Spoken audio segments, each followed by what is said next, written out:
I want to say that I want to amazing space think about the way I move. To think, I open with the body. And the way I think, which is the wave of water. Imagine your brain is a nest of highly charged wires, many of them overlapping in ways that bring you startling and multi-dimensional impressions of the world.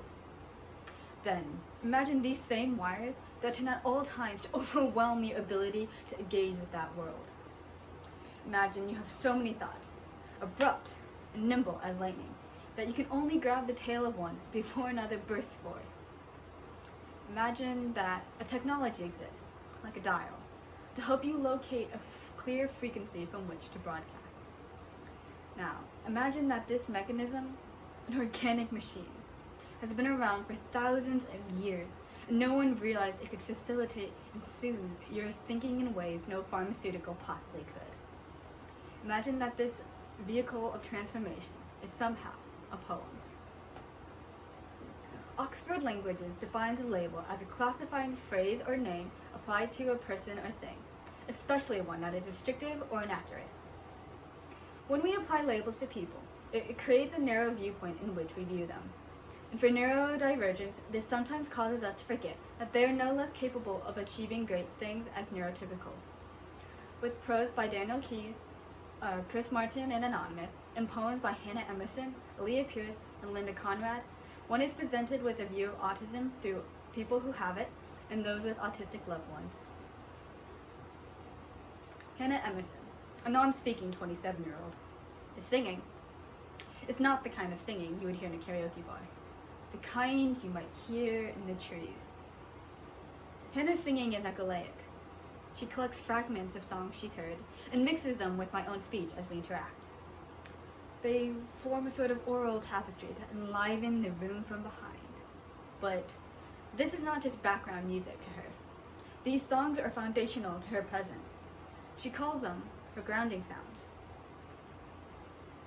I am away with really easy feelings of dancing. Touching the world is the way I am wanting with my ticks. My son has to know where we are at all times. That includes the pet. We don't own a 5,000 square foot mansion, so when we leave the room, we're not far away. But when one of us steps into another room, Brayden immediately gets up and asks us where we went.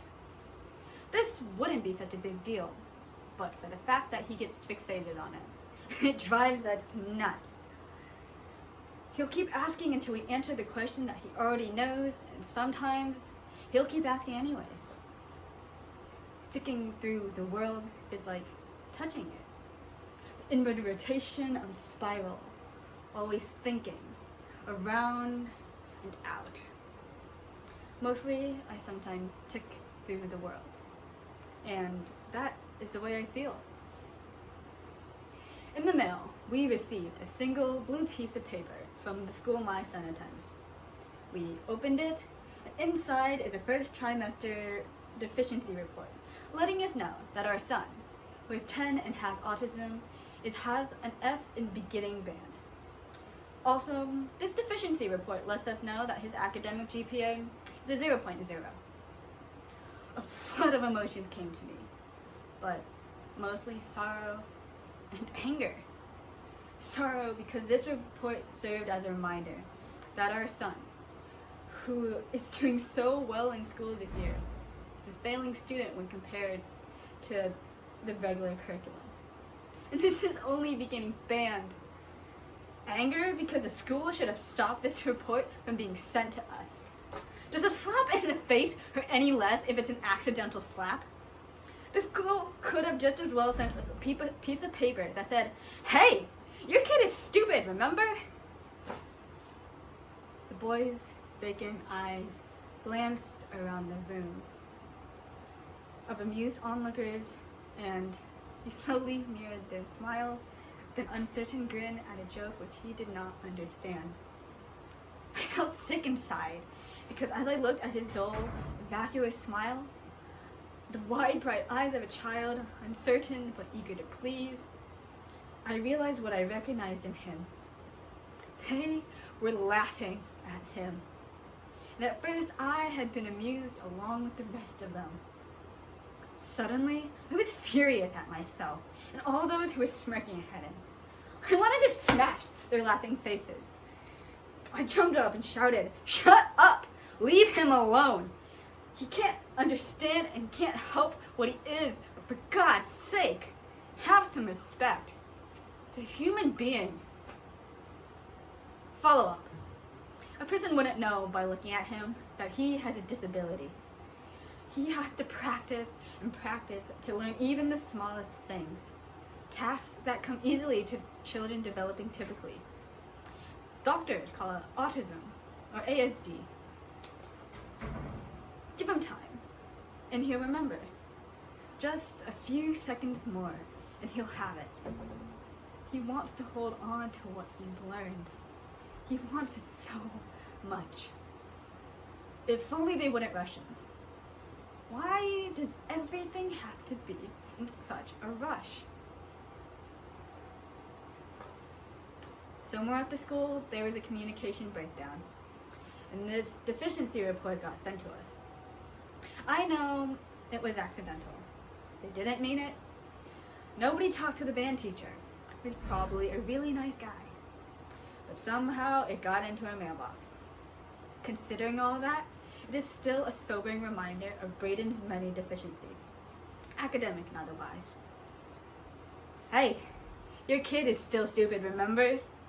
You thought he was enjoying school, having fun, learning with all the normal kids? But he's still the stupidest kid in his grade. Perhaps I'm overreacting. I'm overprotective, maybe. But if you heard that, wouldn't you want to beat the crap out of someone? How strange it is that people of honest feelings and sensibility would not take advantage of a man born without arms or legs or eyes, but somehow they think nothing of a man born with low intelligence. That's what I'm thinking. I'm letting you into my head. I am human. There is a symphony playing in Justin's head. Music. Notes that only Bach would waste the motion of his fingers on. Music that us normal people, our ears are not fit to hear. According to doctors, Justin is broken. They say the day he was born, he was too mute, and that the only reason he reached for his mother was because he heard a beat. At 2 months old, Justin was diagnosed with autism. Follow-up. Zip is the cat, and Lucy is the dog. If they aren't in the room, stop the presses until their exact locations are known. I think we need to install GPSs up their butts and give the transceiver to Braden. Shh. Another thing. He really fixates on bugs. He wants them dead. If he's eating dinner and he sees a fly zooming around the room, everything must stop until the fly is dead. He won't take another bite of his food until the fly is dead. It doesn't matter whether or not we are sitting down and eating dinner. No, we still have to get up, chase the fly around the room, and give it a proper burial. Justin is different. And according to doctors, Justin must be fixed. Because different is a disease. Different is being too simple because life must be complex. But Justin is beautiful. Simply beautiful. We might in these days say that beautiful is dead. But every time Justin tickles the key on a keyboard, he gives Beethoven a second chance at life. When he is performing, he's not performing for you or for me. Justin is great enough. He doesn't even care. Justin is great enough. He is the enough that we ignore.